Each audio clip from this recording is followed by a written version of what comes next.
दर्शकवृन्द नमस्कार। कार्यक्रम 6 प्रश्नमा स्वागत छ। म निमा काफले। आज गुरु पूर्णिमा। अन्धकार रूपी अज्ञानतालाई प्रकाशतर्फ डोर्याउन सफल हुनेलाई गुरु भनिएको छ यहाँ, र यसैको महत्त्वलाई मध्यनजर गर्दै असार शुक्ल पूर्णिमाका दिन गुरु पूर्णिमा मनाउने गरिन्छ। पहिले गुरु भन्ने बित्तिकै गायत्री मन्त्र सिकाउने, दीक्षा दिने, धनुबाण सिकाउने गुरु आदिलाई मानिन्थ्यो। तर अहिले समय परिवर्तन भएको छ।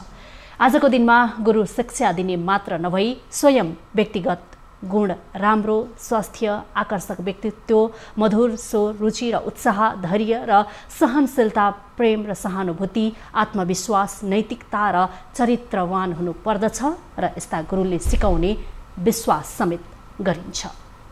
आज हामी गुरुको महत्त्व, यसैगरी गुरु पूर्णिमाको धार्मिक सांस्कृतिक पक्षका बारेमा चर्चा गर्नेछौँ र यसका लागि आज हामीसँग हुनुहुन्छ वाल्मीकि क्याम्पसका प्राचार्य डाक्टर गणेश प्रसाद घिमिरे। स्वागत छ यहाँलाई। धन्यवाद। न्युज 24 ले मलाई यो कार्यक्रममा बोलाएकोमा न्युज 24 लाई हृदयत धन्यवाद ज्ञापन गर्दछु। हजुर, गुरु पूर्णिमाको महत्त्वबारे दर्शाइदिनुहोस्। एउटा अध्यात्म चिन्तन हो, अध्यात्म विश्वास हो, अध्यात्म आस्था हो, अध्यात्म संस्कार हो। संस्कार, चिन्तन, विश्वास र परिवेशबाट गुज्रेको अध्यात्ममा जस्तै गुरु ब्रह्मा, गुरु विष्णु, गुरुर्देव महेश्वर, गुरु साक्षात् परम ब्रह्म तस्मै श्री गुरवे नमः भनेर भनिन्छ।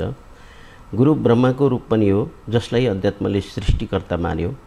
गुरु विष्णुको रूप पनि हो जसलाई अध्यात्मले पालनकर्ताका रूपमा मान्यो। गुरु शिवको रूप पनि हो जसलाई संहारकर्ताका रूपमा मान्यो।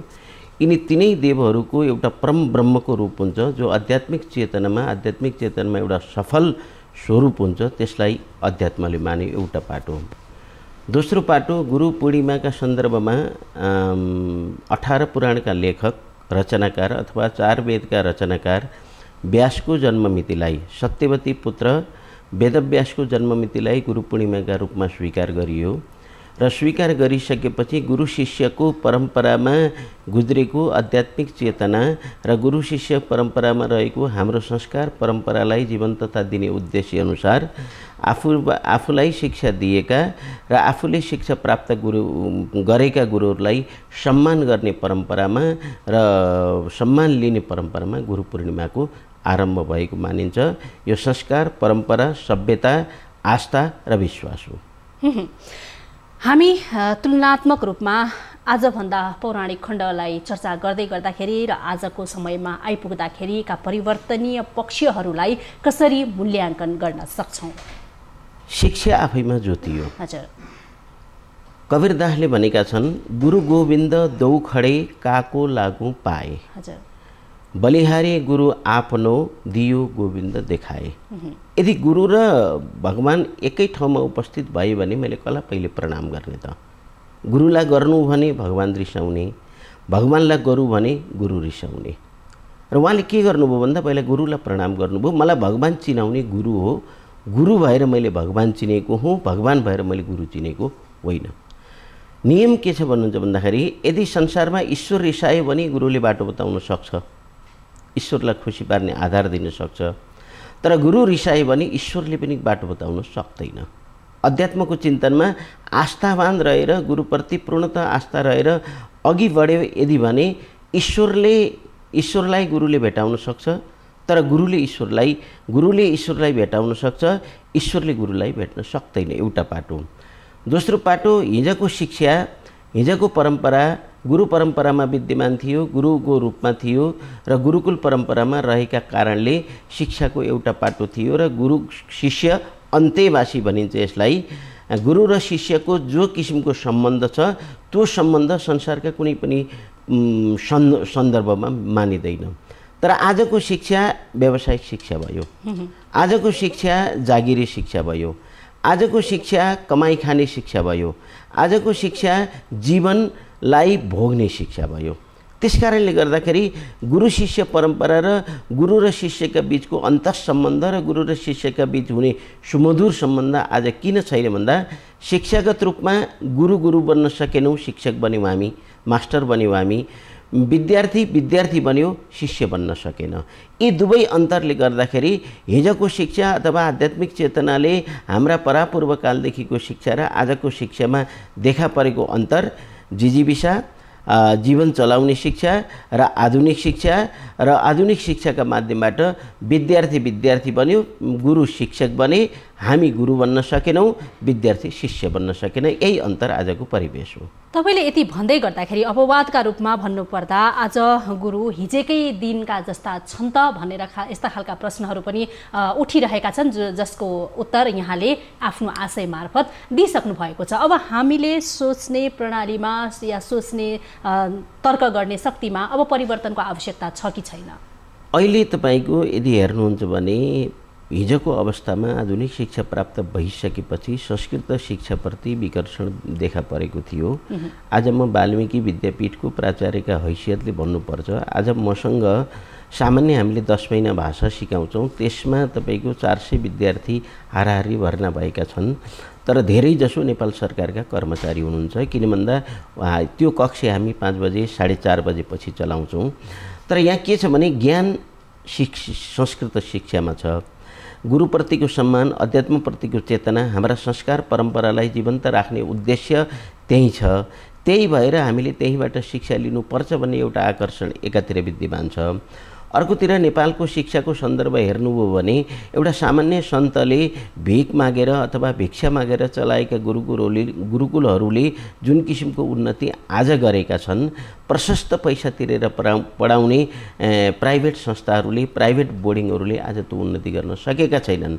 विद्यार्थीलाई नीति दिएका छन्, विद्यार्थीलाई संस्कार दिएका छन्, विद्यार्थीलाई परम्परा दिएका छन्, विद्यार्थीलाई हाम्रो उन्नति र प्रगतिको बाटो दिएका छन्।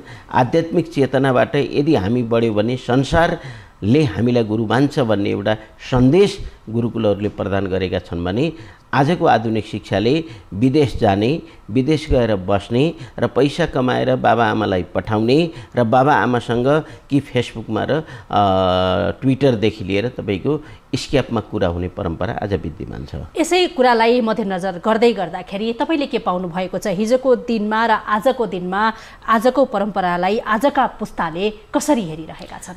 आजको पुस्ता चिन्तनशील छ, आजको पुस्ता गतिशील छ, आजको पुस्ता उड्न खोज्छ, ऊ घिस्रन चाहँदैन। आजको पुस्ता आकाश छुन चाहन्छ, हिँड्न सक्दैन। ऊ छिटोभन्दा छिटो उडेर सफल बन्न चाहन्छ। तर त्यो सफलता हाम्रा संस्कारले दिने सफलता हो, त्यो सफलता हाम्रो चेतनाले दिने सफलता हो, त्यो सफलता हाम्रो अध्यात्मले दिने सफलता हो, त्यो सफलता हाम्रा परम्पराले दिने समस्या। परम्पराप्रति नितान्त आजको पुस्ता उदासीन छ। संस्कार र संस्कृतिप्रति आजको पुस्ता नितान्त उदासीन छ। हैन, मातृदेवो भव, पितृदेवो भव, गुरुदेवो भव, आचार्य देवो भव, अतिथि देवो भव भन्ने संस्कारमा हुर्केका हामी आजको पुस्तामा त्यो देखिँदैन। ऊ मैले गरेँ भन्छ, ऊ बाबाआमाले गर्नुभयो पनि भन्दैन, ऊ मेरा परिवारले गर्नु पनि भन्दैन, मैले जे गरेँ मबाटै भएको भन्ने परम्परामा हुर्केका कारणले गुरु शिष्यको सम्बन्ध हिजोको जस्तो सम्बन्ध आज पनि छैन। चेतनाको विकास र चेतनाको उन्नयन यदि गर्छ भने गुरु शिष्यको सम्बन्ध रहन सक्ला। तर अबको शिक्षामा शिक्षक र विद्यार्थीको सम्बन्ध छ, गुरुको र शिष्यको सम्बन्ध चाहिँ अबको शिक्षामा देखिँदैन। यो कुरालाई मध्यनजर गर्ने हो भने समयको हवाला पनि त दिन सक्छौँ नि हामी, हैन र? समय परिवर्तनशील हो, तर समय परिवर्तन हुँदाहुँदै पनि संस्कार, परम्परा, मान्यता, आस्था परिवर्तन कहिले पनि हुँदैन। यदि हामीले आस्थालाई परिवर्तन गर्न खोज्यौँ, संस्कारलाई परिवर्तन गर्न खोज्यौँ भने हामी आफै दुर्घटनामा पर्छौँ, समाज दुर्घटनामा पर्छ, समाजका साथसाथै राष्ट्र पनि कहिलेकाहीँ दुर्घटनामा पर्न सक्छ। तर हामी संस्कारमा परिवर्तन खोजेका होइनौँ। आगामी पुस्ता अगाडि बढोस् हाम्रो चाहना छ, प्रत्येक बाबाआमाको चाहना छ। तर त्यो संस्कार, त्यो परम्परा र त्यो मान्यतालाई हाम्रा पुर्खाहरूले र हाम्रा पूर्वजहरूले हाम्रा बाबाआमाले दिएको संस्कारलाई जीवन्त राखेर अगाडि बढोस् भन्ने एउटा बाबाआमाको चाहना हुन्छ। सैद्धान्तिक पक्ष एकातिर छ, व्यवहारिक पक्षको कुरा गर्दाखेरि हामी हिजोका नीति नियमहरू, हिजोका आचरणहरू, हिजोको समयहरू सबै कुराहरूले गर्दाखेरि आज नितान्त रूपमा फरक भइसकेको छ, समय फरक भइसकेको छ, व्यस्तता फरक भइसकेको छ र त्यही कुरालाई जस्तो हो त्यस्तै शिरोधार्य गर्न नसक्ने अवस्था पनि छ भनेर आजको पुस्ताहरूले कुरा गरिरहँदाखेरि यसलाई कसरी मूल्याङ्कन गर्न हैन शिरोधार्य जस्ताको तस्तै शिरोधार्य गर्न नसकिएला तर मातृदेवो भव पितृदेवो भव बामा आमालाई सम्मान गर्नुपर्छ त्यो शिरोधार्य गर्न सकिन्छ आफूलाई पढाउने शिक्षक अथवा आफूलाई पढाउने गुरुलाई सम्मान गर्न सकिन्छ त्यो सकिन्छ आजको पुस्ता 100 रुपैयाँको किताब किनेर परीक्षा पास गर्न खोज्छ आजको पुस्ता ज्ञानले परीक्षा पास गर्न खोज्दैन आजको पुस्ता ज्ञान बाँडेर ज्ञान वितरण गरेर अगाडि बढ्न खोज्दैन आजका गुरुहरू आजका हामीहरू नै भनौँ हामीहरू पनि ज्ञान दिएर सफल बनाएर शिष्यलाई एउटा गतिशील बनाउने पक्षमा हामी छैनौँ हामी छौँ परीक्षा कसरी पास गराउने हैन एकातर्फ मात्र होइन दुवैतर्फ यो आवश्यकता छ खाँचो छ र चिन्तन छ त्यो चिन्तन नहुनु नै आजको परम्पराको सबभन्दा ठुलो उपहास भन्छु म यसलाई हजुर हामी यो कुरामा फेरि आउनेछौँ दर्शकवृन्द कार्यक्रम 6 प्रश्नको समय अझै बाँकी छ अहिलेलाई ब्रेक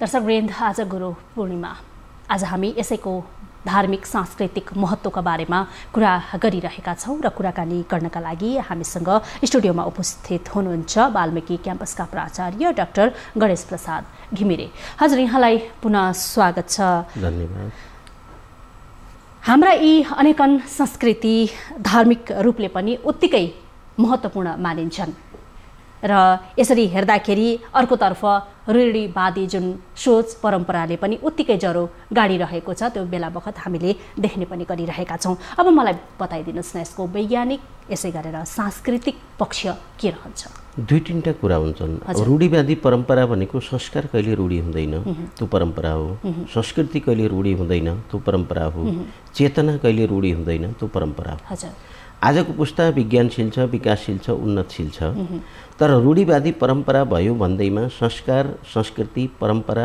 मान्यतालाई तिलाञ्जली दिएर आधुनिक सभ्यतामा रमाउने प्रवृत्ति वास्तवमा राष्ट्रका लागि र मानवका लागि पनि क्षम्य छैन एउटा पाटो दोस्रो पाटो के भनिन्छ भने गुरु शब्दको गुकारम अन्धकारम स्यात् रुकारम तन्निरोधकम अन्धकारम निरोधत्वात् गुरु इत्यभिधीयते गु भनेको अन्धकार हो रु भनेको नाश गर्नु हो अज्ञान रूपी अन्धकारलाई नाश गरेर ज्ञान रूपी दीपकले जसले प्रशंसा दिन्छ र जो जलाउँछ त्यसलाई गुरु भनिन्छ रूढिवादी परम्पराका नाममा देखा परेका हाम्रा समाजका हाम्रो राष्ट्रका जुन चिन्तनशीलता हो त्यो रूढिवादी भनेरै संस्कारलाई छोड्नुपर्छ संस्कार छोडियो भने आधुनिक हुने परम्परा छोडियो भने आधुनिक हुने बाबा आमालाई सम्मान गर्न सकिन भने आधुनिक हुने आफूलाई पढाएका गुरुहरूप्रति सम्मान गरिन सकिन भने आधुनिक हुने र त्यसपछि हाम्रा संस्कार परम्परा र हाम्रा चाडपर्व मानिन भने आधुनिक हुने परम्परा जो सोच विद्यमान छ त्यो सोचको अन्त्य हुनु नै पर्छ अहिलेको सन्दर्भमा यदि हेर्ने भने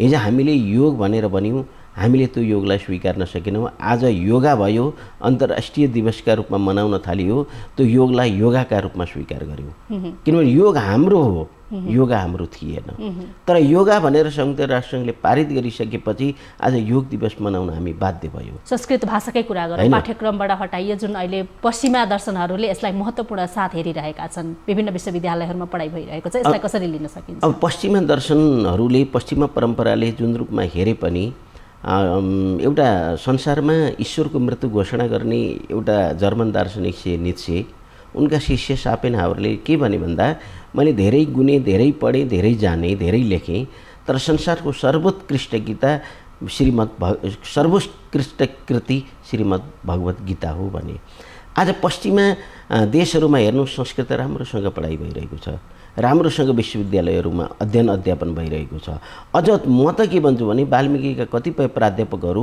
तपाईँको विश्वमा संस्कृत पढाउनका लागि महिनामा 2-3 चोटि जानुहुन्छ र कतिपय यहाँको प्राध्यापन पेसा छोडेर जर्मन अक्सफोर्ड त्यसपछि आएर तपाईँको अमेरिका जस्ता युनिभर्सिटीमा पूर्णकालीन प्राध्यापक भएर बस्नुभएको छ महत्त्व हामीले नबुझेको हो हाम्रो संस्कार हामीले नबुझेका कारणले गर्दा आज दिन प्रतिदिन हाम्रो भाषा संस्कार परम्परा संस्कृति र संस्कृत भाषा लोप हुने कगारमा त छैन तर यसको आवश्यकता अब नेपालमा छ भन्ने चाहिँ प्रमाणित भइसकेको छ सिक्ने सिकाउने परम्परामा पनि परिमार्जित भइरहेको अवस्थालाई मध्यनजर गर्दाखेरि प्रविधिको कारणले गर्दाखेरि पनि यी कुराहरूलाई छिटो सजिलो पाउने समय बनाइदिएको छ।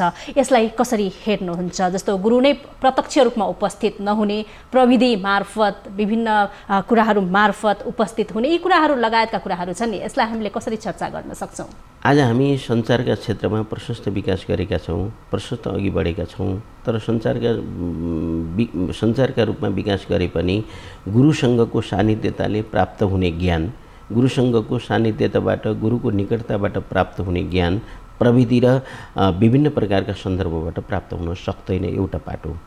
दोस्रो, गुरु शिष्यको सम्बन्ध जबसम्म सुमधुर बन्दै सक्दैन र गुरुको शिष्य अन्त्यवासी हुन सक्दैन, त्यो ज्ञान पनि प्राप्त हुन सक्दैन, दोस्रो पाटो। तेस्रो पाटो के हो भन्दा प्रविधिको विकासले हामी उड्न सकौँला, हामी विकास गर्न सकौँला, तर संस्कार चेतनाले हामी कहिले पनि प्रविधिबाट उड्न सक्दैनौँ। संस्कृति र परम्परालाई हामीले प्रविधिबाट उडाउँछौँ र प्रविधिबाट अगाडि बढ्छौँ भन्दा त्यो चेतना हामीसँग हुँदैन। एउटा आमाले 9 महिना पेटमा राखेर जन्माएको छोरो प्रविधिका माध्यमबाट जन्मला, तर त्यो ममता, त्यो स्नेह, त्यो माया, त्यो ममता उसले प्राप्त गर्न सक्दैन। अहिले तपाईँ हेर्नुहुन्छ भने शिक्षाकै सन्दर्भमा 2-2.5 वर्ष पुगिसकेपछि मन्टेश्वरी हाल्ने परम्परा जागृत भयो। अब नेपालको नियमै के हो भन्दा 5 वर्षपछि स्कुल हो। 2 वर्षपछि स्कुल हालिसकेपछि बाबा आमाको ममताबाट, स्नेह र मायाबाट ती बालबालिकाहरू बिहान 9 बजेदेखि 3 बजेसम्म वञ्चित भए। सबै शिक्षक अथवा शिक्षिकाहरू माध्यमबाट उनले खाने, दिशा पिसाब गर्ने आधारमा गरे, तर माताप्रतिको जुन आस्था विश्वास हो त्यसमा क्रमशः घट्दै जान्छ। यस्ता कुराहरू हामी प्रविधिका दृष्टिले अथवा हाम्रा छोराछोरीले राम्रो पढुन्, अघि बढुन् भन्ने दृष्टिले हालौँला, तर चेतनाको स्तर आमा बाबुको ममताबाट वञ्चित गर्नु बाहेक अरू केही पनि होइन अहिलेको आध्यात्मिक चेतनामा।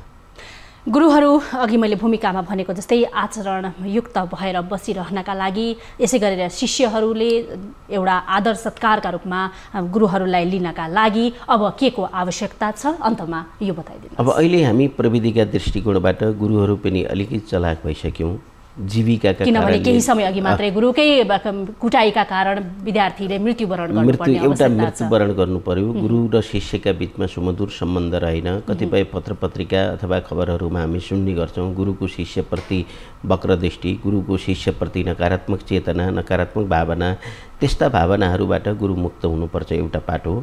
अर्को पाटो, अध्ययन र अनुसन्धानशीलता गुरुहरूमा निरन्तर रहनुपर्छ। यदि अध्ययन र अनुसन्धानशीलता भएन भने गुरुले केही पनि गर्न सक्दैन। हामी सामान्य एउटा केही नपढिकन, किताब नपढिकन शिक्षा दिन खोज्ने प्रवृत्तिमा आज गुरुहरू लाग्नुभएको छ। त्यसको अन्त्य गरी आफूभित्रको ज्ञान, आफूभित्रको चेतना, आफूभित्रको भावनालाई अनुसन्धान अध्ययनका माध्यमबाट अगाडि बढाएर यदि समाजलाई गतिलो शिक्षा दिन सक्यौँ र समाजलाई एउटा चेतनशील शिक्षा दिन सक्यौँ, राष्ट्रलाई एउटा दक्ष जनशक्ति दिन सक्यौँ भने वास्तवमा गुरुको महत्त्व त्यहाँनिर छ। दोस्रो पाटो, यदि शिष्यले शिष्य बनेर अगाडि बढ्न सक्यो र गुरुको सान्निध्यता प्राप्त गर्न सक्यो भने शिष्य पनि गतिशील भएर समाज, राष्ट्र र राष्ट्र मात्र नभएर अहिले अन्तर्राष्ट्रिय जगतमा समेत आफ्नो पहिचान बनाउन सफल हुन्छ भन्ने मेरो धारणा मैले राखेँ। हस्, कार्यक्रममा महत्त्वपूर्ण समय दिनुभयो, धन्यवाद। धन्यवाद। न्युज 24ले मलाई यसरी बोलाएर मेरो अन्तर्वार्ता समेत लिएकोमा न्युज 24 परिवारलाई म हृदयदेखि धन्यवाद ज्ञापन गर्दछु र अब पनि अवसर प्राप्त होस् भन्ने कामना समेत गर्दछु। धन्यवाद। धन्यवाद। दर्शकवृन्द, गुरु ब्रह्मा, गुरु विष्णु, गुरु देव महेश्वर, गुरु साक्षात् परम ब्रह्मा तस्मै श्री गुरुवे नमः अर्थात् सम्पूर्ण गुरुहरूप्रति हार्दिक नमन। आज हामी गुरु पूर्णिमाको महत्त्व बारेमा चर्चा गरिरहेका थियौँ, कुराकानी गरिरहेका थियौँ र यस सन्दर्भमा कुराकानी गर्नका लागि आज हामीसँग स्टुडियोमा हुनुहुन्थ्यो वाल्मीकि क्याम्पसका प्राचार्य डाक्टर गणेश प्रसाद घिमिरे। कार्यक्रम 6 प्रश्नको समय सकिएको छ। अहिलेलाई बिदा दिनुहोस्। नमस्ते।